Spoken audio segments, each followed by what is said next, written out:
নিরাপদ দেশ চাই, মা বোনদের নিরাপত্তা চাই। এ স্লোগানে মাদ্রাসা ছাত্রী নুসরাত হত্যাকাণ্ডে জড়িতদের দ্রুত বিচারের দাবিতে ফেনী সহ দেশের বিভিন্ন স্থানে মানববন্ধন হয়েছে। বাংলাদেশ পূজা উদযাপন পরিষদের উদ্যোগে এ কর্মসূচি থেকে নুসরাত হত্যার বিচার চান বিভিন্ন শ্রেণী পেশার মানুষ। দাবি জানান নারীর নিরাপত্তা সহ সহিংসতা বন্ধে কঠোর আইন প্রণয়নের। ফেনী সোনাগাজীর মাদ্রাসা ছাত্রী নুসরাত রাফির হত্যাকারীদের কঠোর শাস্তির দাবিতে উত্তাল পুরো দেশ, ধ্বনিত হচ্ছে প্রতিবাদী স্লোগান। কেন্দ্রীয় কর্মসূচির অংশ হিসেবে সোমবার সকালে বাংলাদেশ পূজা উদযাপন পরিষদ জেলা শাখার উদ্যোগে ফেনী শহরের শহীদ মিনারের সামনে মানববন্ধনের আয়োজন করা হয়। এতে অংশ নেন সংগঠনটির নেতাকর্মীরা ছাড়াও বিভিন্ন শ্রেণী পেশার মানুষ।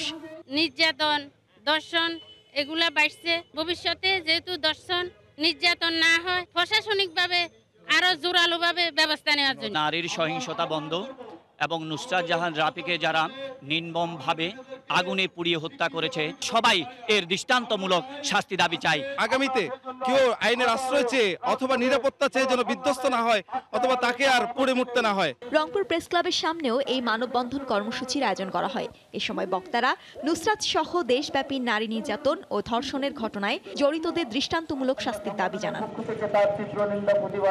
নুসরাত জাহান রাফির হত্যার বিচারের দাবিতে প্রতিবাদ অব্যাহত ছিল যশোরেও। কর্মসূচি থেকে নারীর নিরাপত্তা সহ সহিংসতা বন্ধে কঠোর আইন প্রণয়নের দাবি জানান বিভিন্ন সামাজিক, সাংস্কৃতিক ও রাজনৈতিক দলের নেতাকর্মী সহ বিভিন্ন শ্রেণী পেশার মানুষ। দিনাজপুরে হিন্দু, বৌদ্ধ, খ্রিস্টান ঐক্য পরিষদ ও বাংলাদেশ পূজা উদযাপন পরিষদ জেলা শাখার ব্যানারে ঘণ্টাব্যাপী মানববন্ধনের আয়োজন করা হয়। বক্তারা অভিযোগ করেন, বিচারহীনতার কারণে অপরাধ করে পার পেয়ে যাওয়ায় নারীর প্রতি সহিংসতা, হত্যা, ধর্ষণের মতো ঘটনা বেড়েই চলছে। এছাড়া নাটোর, মংলা, ঝালকাঠি, পটুয়াখালী সহ দেশের বিভিন্ন স্থানে ফেনী সোনাগাজীর মাদ্রাসা ছাত্রী নুসরাত রাফি হত্যার ঘটনায় জড়িতদের দৃষ্টান্তমূলক শাস্তির দাবিতে মানববন্ধন হয়। ইসমাত জাহান, সময় সংবাদ।